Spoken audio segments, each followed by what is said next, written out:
Om Jai Ram Jai Jai Ram Shri Ram Jai Ram Jai Jai Ram Shri Ram Jai Ram Jai Jai Ram Shri Ram Jai Ram Jai Jai Ram Shri Ram Jai Ram Jai Jai Ram Shri Ram Jai Ram Jai Jai Ram Shri Ram Jai Ram Jai Jai Ram Shri Ram Jai Ram Jai Jai Ram Shri Ram Jai Ram Jai Jai Ram Shri Ram Jai Ram Jai Jai Ram Shri Ram Jai Ram Jai Jai Ram Shri Ram Jai Ram Jai Jai Ram Shri Ram Jai Ram Jai Jai Ram Shri Ram Jai Ram Jai Jai Ram Sitaram Sitaram Sitaram कहिए जाहि विधि आके राम आई विधि रहिए सीताराम सीताराम सीताराम कहिए जाहि विधि आके राम आई विधि रहिए सीताराम सीताराम सीताराम कहिए जाहि विधि आके राम आई विधि रहिए श्री रामचंद्र श्री राम महाराज की जय। आज आपके सामने ये चित्र जो दिखाई पड़ रहा है, ये आज 22 जनवरी है और भगवान राम के जन्मभूमि की प्राण प्रतिष्ठा को आज तीसरी वर्षगांठ 30 वर्ष हो गए। इस तीसरी वर्षगांठ पर पूरे देश में जो राम भक्त हैं, सनातनी हैं, उन सब लोगों की तरफ से कुछ जो कार्यक्रम है उनका एक मैं दृश्य दिखा रहा हूँ। ये अभी जो कुछ प्राण प्रतिष्ठा हुई है, इसमें राम का दरबार आपके सामने दिखाई पड़ा। बड़े गौर से देखिए कि ये सब लोग बैठे हुए हैं। ये अभी मंदिर में जो कुछ कमी रह गई थी पिछले वर्ष या 2 साल से, उन सबको मूर्तियों को लगाया गया है। तो ये राम का ये दरबार लगा हुआ। यहाँ पर देखिए आप कि लिखा हुआ है कि प्रभु श्री रामलला के विग्रह की प्राण प्रतिष्ठा के दूसरे की जगह मैं तीसरे कह रहा हूँ, तीसरे में निरंतर 9वें वर्ष अनंत आस्था के दीपों से दीप्यमान हुई रामनगरी। यहाँ पर माननीय योगी आदित्यनाथ जी विराजमान हैं, उत्तर प्रदेश के मुख्यमंत्री। राम राज्य का उत्सव दीपोत्सव मनाया जा रहा। यशस्वी प्रधानमंत्री भी दिख रहे हैं और अयोध्या की झांकी देखते बन रही है। हमने इसको इसलिए प्रस्तुत किया खासतौर से कि वास्तव में झांकी नहीं है, इस झांकी में जीवन को झांकने की झांकी है। जीवन को इसके अंदर देखना है जिसमें 600 वर्ष कितने माह सही है यहाँ के लोगों ने। आज हम लोग जो उनकी पीढ़ियाँ चली आ रही, उन पीढ़ियों को ये दर्शन लाभ हुआ। निश्चित रूप से वो जहाँ कहीं होंगे उन्हें इसकी जो आभा है उन्हें प्राप्त होगा। आइए हम लोग 2 शब्द इस पर बात चर्चा करते हैं। इसमें लिखा हुआ अवधपुरी अति रुचिर बनाई, चौपाई लिखी है, अवधपुरी अति रुचिर बनाई, इस तरह का बात लिखी हुई है। दूसरा यहाँ पर लिखा है कि होए सगुन शुभ विविध विधि बाजे ही गगन निशान, होए सगुन शुभ विविध विधि बाजे ही गगन निशान, पूर्ण नर नारी सनाथ करी भवन चले भगवान। ये भवन चले भगवान, ये वहाँ का सीन है। सबको सनाथ करके वो चले आ रहे हैं। चलिए आइए हम लोग इस पर 2 शब्द बात करते हैं। वास्तव में जैसे रामराज की स्थापना के 14 वर्ष गुजर गए थे और 14 वर्ष के बाद भगवान आए, तो अयोध्या नगरी में जो उचाट था, जो उदासीनता थी, जो आंतरिक गोस्वामी ने लिखा है कि जो राम के विरह वियोग में सबके भय कृष्ण गात, ये लिखा हुआ। कृष्ण माने बहुत दुबला पतला, हाड़ मास जैसा सूख करके लोग लकड़ी जैसे हो गए थे। कृष्ण गात माने शरीर। और राम के आगमन की सूचना पाकर भरत के द्वारा एक दुग्गी बंटवा करके कि सभी नगरवासी आ जाइए, भगवान राम जा रहे हैं। तो उनके अंदर ऐसा लगा था कि जैसे एक चौपाई रामचरित मानस में लिखी है कि सूखत धान पराजन पानी, जैसे धान सूख रहा हो और पानी के बिना सूख रहा हो, अचानक पानी बरस जाए तो धान की खेती हरी भरी हो जाती है। धान का जो फसल है वो उपजाऊ की संख्या हो जाता है। यही स्थिति थी। जितने भी नगरवासी थे, अयोध्यावासी थे, उन सब लोगों को भगवान के आने की जो प्रतीक्षा थी वो प्रतीक्षा पूरी। इस कार्यक्रम में भी यही आप देख रहे हैं कि अब जैसे अब पहला वर्षगांठ हुई, दूसरी गांठ हुई, तीसरी गांठ हुई, और भगवान ने चाहा यदि भाजपा सरकार काफ़ी दिन तक रह गई तो इसमें कई गांठें पड़ेंगी और हमारा जो मनाने का जो तौर तरीका है वो युगांतकारी बन जाएगा।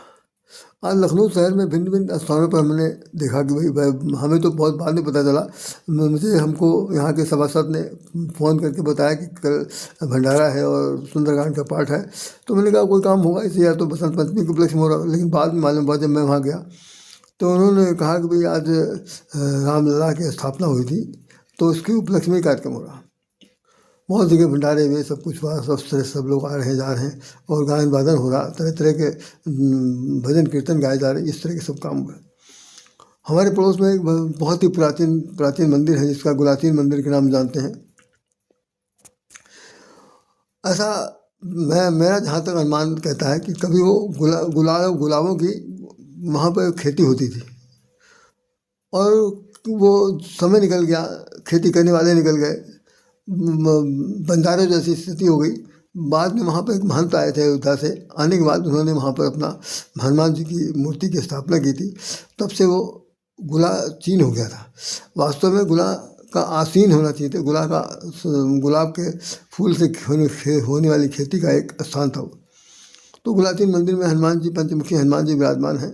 वहाँ पर आज श्री राम कथा का अंतिम दिन था तो अंतिम अवसर में मैं भी आरती में शामिल हो गया और वहाँ का जो दृश्य देखा बड़ा ही माधुरी से भरा हुआ था। खैर इन सब बातों को कहने से कोई ज़्यादा विशेष अर्थ नहीं होगा। हमारा आपसे सिर्फ निवेदन यही है कि अब जो प्रतिष्ठाएं निश्चित होंगी या अभी बहुत से जो काम पड़े हैं जिन्हें भाजपा पार्टी को या माननीय प्रधानमंत्री को या इस सरकार को करना है, वो फिर बहुत ही तहे दिल से करना होगा। उसमें रायशाम नहीं, रायशाम जैसे करोड़ों अरबों लोगों को एक साथ होना पड़ेगा। जो हमारे बागेश्वर धाम के बाबा धीरेन्द्र शास्त्री जी कह रहे हैं कि हमको एक बार सबको मिलजुल करके जातीयता का जो भेदभाव है उसे ख़त्म करते हुए कट्टरपंथी हिंदू बनना पड़ेगा, हिंदुत्व की भावना को जगाना पड़ेगा।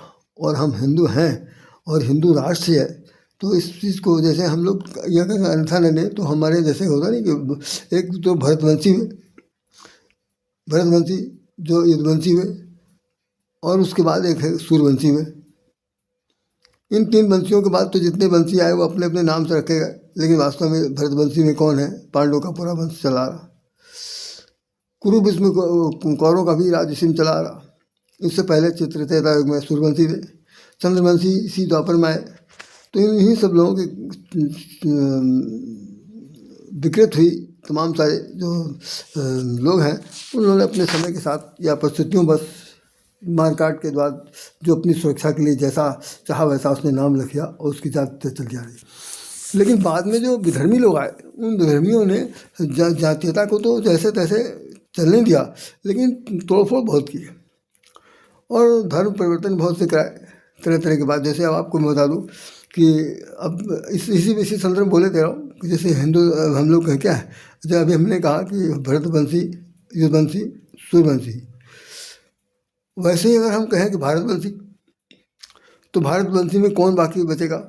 कोई बताए मुझे क्या? अपने आप से खुद पूछ लें कि जब हम लोग कहते हैं हम आपसे कोई पूछेगा तो आप अंग्रेजी में तो कहेंगे आई एम इंडियन। तो इंडियन माने क्या? भारतीय। हम भारतीय हैं तो भारतीय में कौन कौन सी जात आती? पूरा भारतवर्ष आता। तो जब पूरा भारतवर्ष आता तो हम भारतवंशी हैं। हम भरतवंशी नहीं हैं। हम कौन हैं? हम भारतीय हैं, हम भारतवंशी हैं, हम भारतवंशी हैं। ये भाव की बड़ी अभी कमी है और कमी इतनी कमी है कि वो 40% से भी कम है। इसमें जब तक ज़बरदस्त नहीं आया, क्योंकि इसमें जो लोग लगे हुए हैं वो हम लोगों को किसी तरह से भी स्थिर रहने की नहीं देना चाहते हैं। हर तरह से तोड़ मोड़ खोल कर करते रहते हैं। इसमें एक बात और है कि जो हिंदुस्तान जो लोग कहना चाहते हैं वो मैं अगर अन्यथा न लें आप तो उनके दिमाग में एक बात एक कीड़ा रेंगना चाहिए कि वास्तव में हिंदुस्तान कहते किसे? हम भारतवर्ष कह रहे हैं, आप हिंदुस्तान कह रहे हैं। सिंधु घाटी की सभ्यता में कहा हुआ कि सिंधु जो था पहले, सिंधु से ही उल्टा नाम उसका हिंदू पड़ा। सिंधु घाटी की सभ्यता के पास के किनारे आसपास रहने वाले लोग जो थे वो सब हिंदू थे, वो भारतवर्ष में आ गए। तो उनको आर्यन कहा गया। कुछ लोग कहते हैं नहीं ऐसा नहीं है, आर्यन आर्यन तो पहले बहुत पहले से यहाँ ही रहते थे। बाकी जो विदेशी आए हैं वो सब कुछ जाति के लोग हैं, वो उनका कोई वो नहीं था, कोई आरम धर्म नहीं था। यहीं आकर के उन्होंने अपना डेरा जमाया और धीरे धीरे धीरे धीरे वो जैसे कलाई पकड़ के पहुँचा पकड़ के गला गला पकड़ के उठा के पटक दिया, वो काम लोगों ने किया। हम लोग मार खाते चले गए। तो अगर हम हिंदुस्तान कहते हैं तो आप ज़रा सुनिए, अगर अंग्रेज़ों के शब्द ज़बान पर जाइए तो अंग्रेज़ों की ज़बान में के अनुसार वो हिंदुस्तान तान कहते हैं, तान लगा हुआ।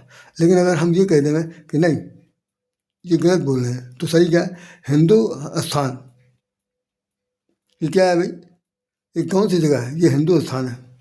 हिंदू स्थान है तो मैं हिंदुस्तान है। हिंदुस्तान तो अपभ्रंश हो गया। वास्तव में हिंदू का स्थान है, यही वासी का नाम भारतवर्ष है। और वो लोग हिंदुस्तान कह रहे हम हिंदुस्तान चाहिए, हमें हिंदुस्तान चाहिए। अरे वो बिल्कुल ना समझ, लड़ाई लड़ना चाहते झूठ बोल। हमारा ये हिंदुओं का ही स्थान है, हिंदुओं के स्थान में हिंदू रह रहे हैं। तुम कहाँ से आ गए? 1200-1400 की 700-800 का जीवन है। अदरवाइज इससे पहले आपके यहाँ आपका कौन सा बाप बपौती यहाँ पर थी जो आ गई थी? सब लोग यहीं तो रहते थे। क्या विक्रमादित्य थे, क्या अशोक चक्रवात था, क्या हर्षवर्धन थे, क्या गौतम बुद्ध का पूरा साम्राज्य था, क्या महावीर जी के बारे में बात कही जाती, और अन्य जितनी भी जातियाँ हैं इतिहास के पन्नों में जड़ी हुई, उन सब चीज़ों को अगर आप देखें तो इसमें ये कहाँ आ गया? ये कहाँ से आ गए? जो कह रहे हैं गजवाए हिंद बने जा रहा, कोई कह रहा है हिंदुस्तान हिंदू बनने जा रहा। अरे भाई सब बकवास की बात। हम इन सब चीज़ को छोड़कर आपसे सिर्फ इतने कहना चाहते हैं कि जो स्थापना हुई है, यह स्थापना 1-2 दिन के लिए नहीं, लाखों लोगों ने 600 साल के अंदर अपने सर कटा दिए, खूब कुर्बानी दे दी। सिख धर्म के लोगों ने, गुरु गोविंद सिंह के परिवारों ने, और सब लोगों ने क्या नहीं किया। घर के बच्चों के सिर काट दिए गए, उन्होंने सूली लटका दिए, कि सब कुछ हुआ। और उन लोगों ने अपने केवल एक भूस्वामी बनने के लिए, सत्ता हथियाने के लिए उन्होंने कट्टरपंथी विचारधारा को अपनाया और सबको ख़त्म कर दिया। भगवान फिर भी बैठे देखते रहे, लेकिन देखते देखते उन्होंने कहा कि अंधेर नहीं है, देर है जरूर। आखिर में उन्होंने अपने ही आदमियों से, अपने ही कर्म से, सब लोगों से मिलजुल के करवा ही लिया। आज मंदिर बन गया है, मंदिर में भगवान की स्थापना हुई है। तमाम सारे 3रा वर्ष मनाया जा रहा, लोग सब आ रहे हैं जा रहे हैं। तो सब कहने का मतलब सिर्फ इतना ही है कि राम राज बैठे त्रिलोका, राम राज बैठे त्रिलोका, हर्षित भय गए सब शोका। राम राज बैठे त्रिलोका, हर्षित भय गए सब शोका। तो राम राज की जब स्थापना हुई तो वो तीनों त्रिलोक के मालिक बन के बैठे। राम राज बैठे कहाँ पर? त्रिलोका। त्रिलोक के मालिक जो है वो यहाँ लखनऊ में भारतवर्ष में आके बैठे। उसके बाद पूरा सब लोगों के शोक खत्म हो गए और सब लोग शोक रहित हो गए, हर्षोल्लास से ओतप्रोत हो गए कि हमारे राम आए हैं। राम मेरे, जैसा गाना भजन आता है, राम मेरे घर आए हैं, राम मेरे झोपड़ी के भाग जग जाएंगे, राम आएंगे। अब तो ये कहने की जरूरत नहीं, गाने में बदलाव आना चाहिए। मेरे झोपड़ी के भाग जग गए, अब राम आ गए। पास्ट टेंस में आना चाहिए। आएंगे तो बहुत दिन गाया गया, अब आ गए हैं और बाकायदा जम गए हैं।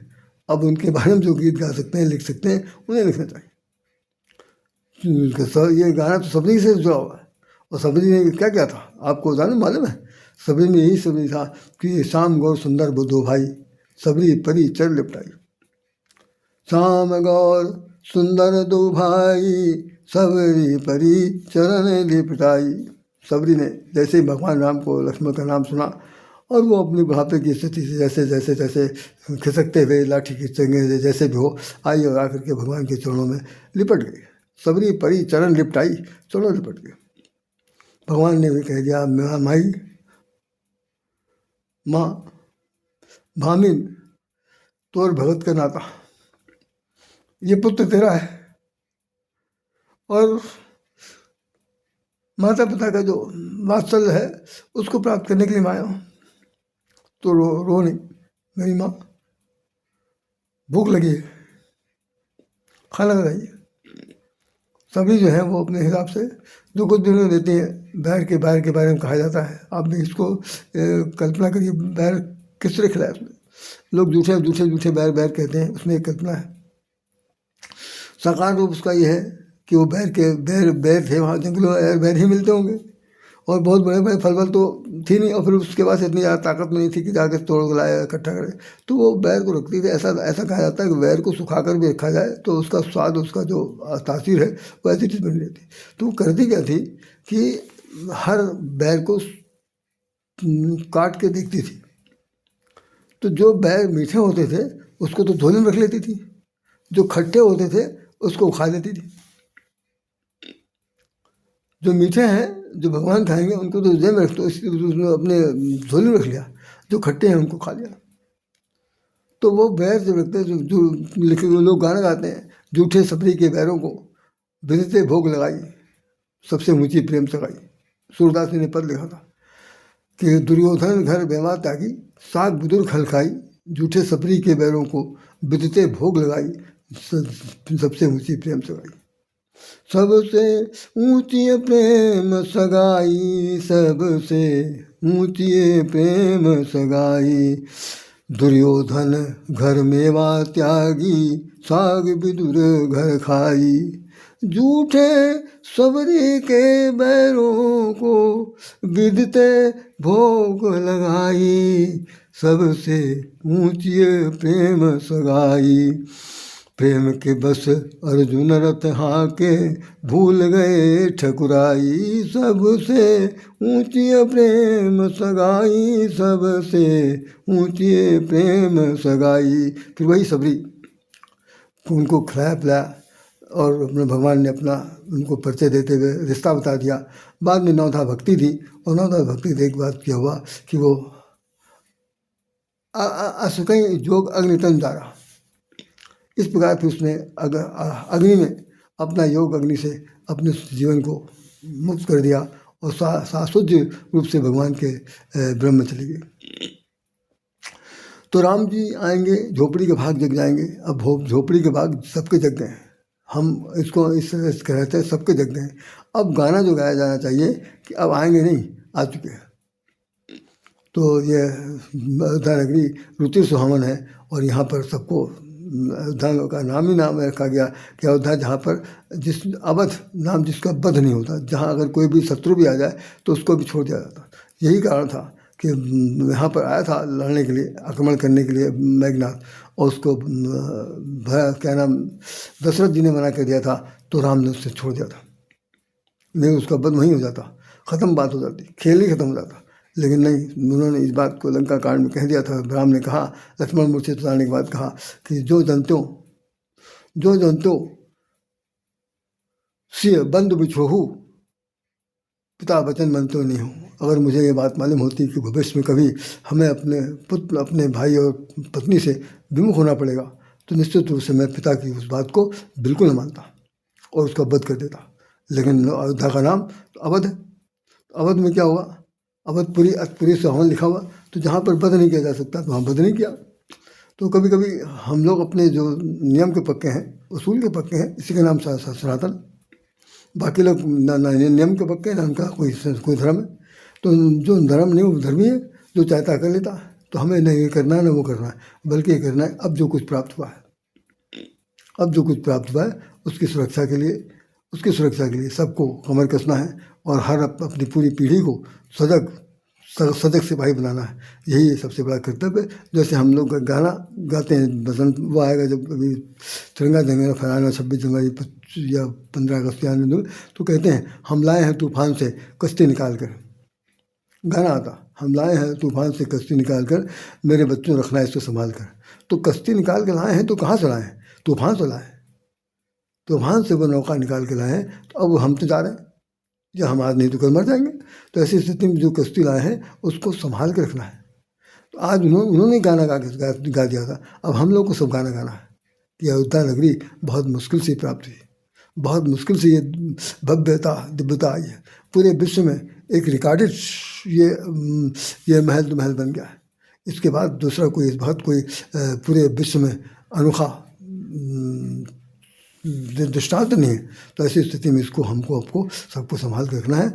यही इस तीसरे वर्षगांठ की या आने वाले अनेकों वर्षगांठ की भूमिका भी होगी, और यही मूलभूत उद्देश्य होगा। तो हम लोग सब लोग फिर से एक बार यही कहें कि राम राम ही केवल प्रेम प्यारा, जान ले जो जान निहारा। तो राम केवल प्रेम का प्यारा है, और उसको जो लोग जानना चाहते हैं उनकी विचारों को, भावनाओं को सुन लें, समझ लें। और ये गाना गाते समय कि राजा राम जानकी रानी, आनंद अवध अवध राजधानी।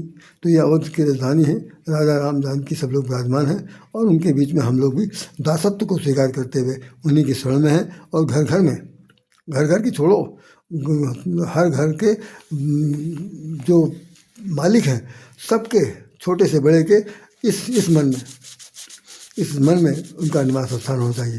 तो इसको ख़त्म करने से पहले एक लाइन में गाना गा दूँ, एक भजन गा देता हूँ, भजन के एक लाइन से कि वो उस मानस मंदिर को आपको अयोध्यापुरी बनाना है। कैसे? तेरे पूजन को भगवान, तेरे पूजन को भगवान, बना मन मंदिर आलीशान, बना मन मंदिर आलीशान, बना मन मंदिर आलीशान। तेरे पूजन को भगवान, बना मन मंदिर आलीशान। सीता राम चरण रति मोरे, बना मन मंदिर आलीशान। सीता राम चरण रति मोरे, बना मन मंदिर आलीशान। अनुदिन बढ़ही अनुग्रह तोरे, बना मन मंदिर आलीशान। अब भगवान से क्या कहना है इसमें कि सो तुम जानहु अंतर्यामी, बना मन मंदिर आलीशान। पुरवहु मोर मनोरथ स्वामी, बना मन मंदिर आलीशान, बना मन मंदिर आलीशान, बना मन मंदिर आलीशान। तेरे पूजन को भगवान, बना मन मंदिर आलीशान। इन्हीं शब्दों के साथ राधे श्याम आपसे हृदय से प्रार्थना करता है, सबका मन मंदिर जो है वो आलीशान बिल्कुल ठीक इसी तरह बने जैसा दिव्य भगवान का ये मंदिर अयोध्या में बना। आपका घर, आपका मन मंदिर दिव्य बन जाए, और अयोध्या नगरी जैसा दिखाई पड़े। आपकी अनुभूतियाँ ईश्वर के प्रति समर्पित हो जाएं, और भगवान हर घर में ईश्वर जैसा ही ईश्वरित्व तो दिखे, तब तो ठीक भी है, नहीं तो लकीर पीटना जरा सा अच्छा लगता नहीं है। जागृति आ गई, इसमें कोई शक नहीं। अब उस जागृति का जो दीपक जल चुका है, और उसके अंदर प्रेम का घी डालते रहते हैं ताकि उसके अंदर प्रज्वलित होता रहे। इन शब्दों के साथ राधे श्याम पुनः आप सबको नमस्कार करता है, हृदय से वंदन करता है, और जो मन में भाव आए हैं उन भावनाओं को जगाइए और उसको पुनर्जीवित करते हुए जय जय जय जय ज्वल्यमान बना रखिए। इसी के साथ जय श्री राम, जय श्री कृष्ण, जय श्री राधे। राधे श्याम आपको हृदय से नमन करता है।